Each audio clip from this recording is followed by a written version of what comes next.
বকুল ফুল সোনা দিয়া হাত কেন বাঁধাইলি বকুল ফুল সোনা দিয়া হাত কেন বাঁধাইলি শালুক ফুলের লাজ নাই চাইতে শালুক ফোটে চাইতে শালুক ফোটে শালুক ফুলের লাজ নাই চাইতে শালুক ফোটে চাইতে শালুক ফোটে যার সাথে যার ভালোবাসা যার ভালোবাসা সেই তো মজা লোটেলো বকুল ফুল সোনা দিয়া হাত কেন বাঁধাইলি বকুল ফুল সোনা দিয়া হাত কেন বাঁধাইলি শাওন ভাদর মাসে জামাই আদর করে জামাই আদর করে শাওন ভাদর মাসে জামাই আদর করে জামাই আদর করে ইচ্ছা জামাই করবো আদর ইচ্ছে জামাই করবো আদর ডান হাত নাই ঘরে এলো বকুল ফুল সোনা দিয়া হাত কেন বাঁধাইলি বকুল ফুল সোনা দিয়া হাত কেন বাঁধাইলি আমার জামাই ধান বয় হরিণ ডাঙ্গার মাঠে এলো হরিণ ডাঙ্গার মাঠে আমার জামাই ধান বয় হরিণ ডাঙ্গার মাঠে এলো হরিণ ডাঙ্গার মাঠে সোনা দেহে ঘামে ঝরে সোনা দেহে ঘামে ঝরে দেখে পরান ফাটেলো বকুল ফুল সোনা দিয়া হাত কেন বাঁধাইলি বকুল ফুল সোনা দিয়া হাত কেন বাঁধাইলি বকুল ফুল সোনা দিয়া হাত কেন বাঁধাইলি ধন্যবাদ সবাইকে জাসিম ভাই ফুট ভাই আছে ফুট ভাই প্রত্যেকই শিল্পী এখানে আমি একটু মানে কৌতুক বলার চেষ্টা করছি আর কি আমার কতটুকু আদারওয়াইজ না স্ল্যাগ ল্যাঙ্গুয়েজ হলে একটু আমি আগেই ক্ষমা চেয়ে নিচ্ছি দেখেন তো যাই হোক দাদা সম্ভবত রাজশাহীতে ফরেস্টে চাকরি করতে এখান থেকে বদলি হয়ে গেছিলেন গোচাগঞ্জে ইয়া হয়েছিল বন্যা হয়েছিল বেশ বড় বন্যা বন্যা পরবর্তী একটু জোরে বলেন ভাই একটু জোরে বলি আমাদের ফরেস্ট দাদা আর কি তখন রাজশাহীতে পোস্টিং এ তো আমাকে পাইলেন গোচাগঞ্জে এই এলাকায় বন্যা হয়েছে বন্যা পরবর্তী পারিবারিক ব্যবস্থা জানিয়ে দাদার কাছে বৌদি চিঠি লিখছেন আর কি তো বৌদি যে চিঠিটা লিখছেন সেই চিঠিটা এরকম আর কি বৌদি কিন্তু খুব ঠান্ডা মাথায় চিঠিটা লেখেন নাই বৌদি মাথা গরম ছিল হ্যাঁ যার ফলে ওই চিঠির মধ্যে দাড়ি কমাগুলো যথাযথ জায়গায় হয়নি বৌদি যে চিঠিটা লিখছেন চিঠিটা এরকম আর কি যে এই কি ছিল তোমার কপালে আমার বাতে ফুলিয়ে গেল উঠানটা জলে ডুবিয়ে গেল ছোট খোকা স্কুলে যাইতে চায় না ছাগল ছানাটা ঘাস না খাইয়ে ঝিমাইতেছে করিমের বাবা দাড়ি কাটিতে গিয়া গাল কাটিয়ে দিয়েছে মানে কাজের লোক আর কি গাভীটা 2 সের দুধ দেয় বড় বউ প্রসব বেদনায় চিৎকার করিতেছে ডাক্তার সাহেব আসিয়া ওষুধ দিয়া যাইতেছে না কি করুন অবস্থা এমত অবস্থায় তুমি বাড়ি আসিও না আসিলে অসন্তুষ্ট হইব তাই বৌদি কিন্তু এই চিঠিটাই লিখছেন আর কি মাগার দাড়ি কমা সেমিকলন ওগুলো জায়গা মতো হয় নাই এখন দাদা তো ঠান্ডা মাথায় আছে রাজশাহীতে দাদা যখন চিঠিটা পাইছেন তখন চিঠিটা পড়তেছেন তখন কি দাঁড়াচ্ছে দেখেন এই কি ছিল তোমার কপালে আমার বাতে খুলিয়ে গেল উঠানটা জলে ডুবিয়ে গেল ছোট খোকা স্কুলে যাইতে চায় না ছাগল ছানাটা ঘাস না খাইয়া ঝিমাইতেছে করিমের বাবা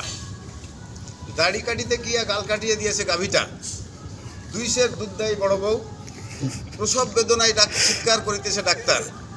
সাহেব আসিয়া ওষুধ দিয়ে যাইতেছে সাহেব আসিয়া ওষুধ দিয়ে যাইতেছে নাকি করুন অবস্থা এমতো অবস্থায় তুমি বাড়ি আসিও না আসিলে অসন্তুষ্ট হইব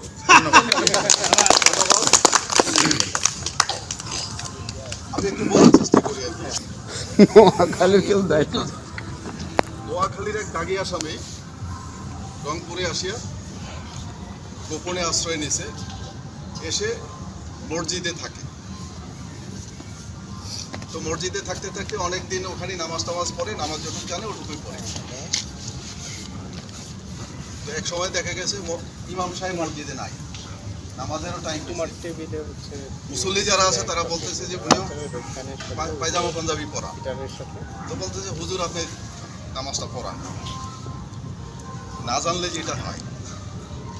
তো সবার অনুরোধে নামাজ পড়াইতে দাঁড়ায় গেছে। তো নামাজের মধ্যে আবার হুজুর উঠে হইলে মুসল্লিরা পিছন থেকে লোক মাদে, তো নামাজ পড়াচ্ছে এক সময় বারবার বলতেছিল যে না আমি আসলে পারবো না, তো বলতেছে না হুজুর আপনি ছাড়া তো কেউ নাই এখানে, গাড়ি আছে। তো নামাজ পড়াইতে উঠছে, নামাজ পড়াইতেছে পিছন থেকে মুসল্লিরা লোকমা দিয়ে দিয়েছে। তখন বলতেছে যে আই কই হাততান্ন মন্দির করে হন্দিরা ঠেলে মরে দাঁড় করে দিয়া এখন বলে সঙ্গীত, বড় সঙ্গীত, কষ্ট সঙ্গীত, দুঃখ সঙ্গীত, অভাবী সঙ্গীত যা আছে আপনারা আসতে পারেন। পরের প্রশ্ন করছে, আচ্ছা পরের প্রশ্ন করছে যে আপনার বাবার কে? স্বাধীনতা আপনার বাবার নাম কি? বলছে স্যার তো অনেকে আছে স্যার, কার কথা? নেক্সট প্রশ্ন করছে আপনি পাগল নাকি? বলে স্যার গবেষণা।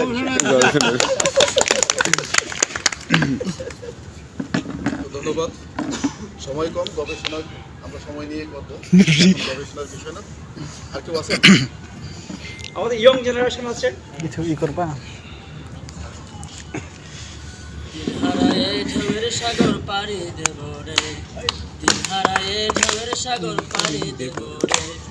দিনহারায়ে ঢেউয়ের সাগর পাড়ি দেব রে। আমরা কজন নবীন মাঝি হাল ধরেছি শক্ত করে রে, দিনহারায়ে ঢেউয়ের সাগর পাড়ি দেব রে, দিনহারায়ে ঢেউয়ের সাগর পাড়ি দেব রে। জীবন কাটে যুদ্ধ করে, প্রাণের মায়া সঙ্গ করে, জীবনের স্বাদ নাই পাই, ঘর বাড়ি ঠিকানা নাই, দিন রাত্রি জানা নাই, চলার সীমানা সঠিক নাই। জানি শুধু বাইতে হবে, এতরি বাইতে হবে, জানি শুধু চলতে হবে, এতরি বাইতে হবে। আমি যে সাগর মাঝি রে, দিনহারায়ে ঢেউয়ের সাগর পাড়ি দেব রে, দিনহারায়ে ঢেউয়ের সাগর পাড়ি দেব রে। আমরা কজন নবীন মাঝি হাল ধরেছি শক্ত করে রে, দিনহারায়ে ঢেউয়ের সাগর পাড়ি দেব রে, দিনহারায়ে ঢেউয়ের সাগর পাড়ি দেব রে। জীবনের রঙে মনকে টানে না, ফুলের ছোনা সিক্ত শোকে পড়ে না, আমি তো ভুলে কবু রাখি না।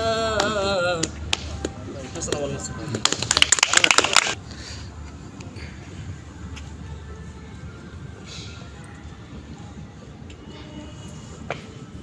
আমি আসলে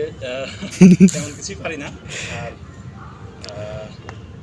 এমনি দুই এক লাইন গান টান গাওয়ার চেষ্টা করি, টয়লেট সিঙ্গার আর কি। ঠিক আছে।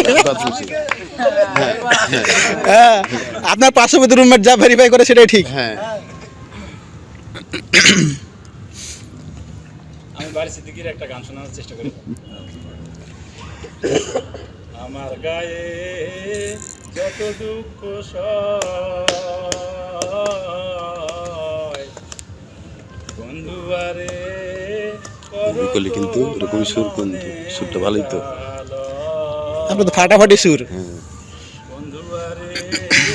করো তোমার মনে জালয়, আমার গায়ে যত দুঃখ সয়, বন্ধু আরে করো তোমার মনে জালয়, বন্ধু আরে করো তোমার মনে জালয়। নিঠুর বন্ধুরে বলেছিলে আমার হবে, মন দিয়াছি এই ভেবে, সাক্ষী কেউ ছিল না সে সময়। ও বন্ধুরে, পাষাণ বন্ধুরে, বিচ্ছেদের বাজারে গিয়া তোমার প্রেম দিব্যি দিয়া হয়েছে সুন্দর সুন্দর গান গাচ্ছিলেন চুপ করে আছেন চাল নেই চুলো নেই আমি যে বেকার ছেলে কেমন করে তোমার বাবা দেবে আমার হাতে তুলে আহা তুমি যে বড়ই বুদ্ধিমতী সহজেই বুঝতে পারো তোমার লাভ ক্ষতি ছেলেটা বিদেশ থাকে সে নাকি পয়সা ওলালো চশমার ভাগে তোমার বাবা বড় দুই চোখ চাল নেই চুলো নেই আমি যে বেকার ছেলে কেমন করে তোমার বাবা দেবে তুলে আমার হাতে কে বলছে আমি বেকার ছেলে আমি এদের দুই লাইন হিন্দি দুটা গান अरे भांग रंग जमा हो चक चक अरे फिर लो पाने चबा ऐसा झटका लगे जिया पे पुनर्जन्म हो जा खाई के पान बनारस वाला जाए बंद का ताला फिर तो ऐसा करे कमाल सीधी कर दे सबकी चाल ओ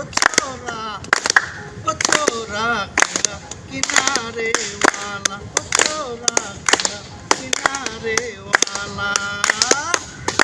एक कन्याकुमारी तेरे सूरत पे मर गई है ओ हाय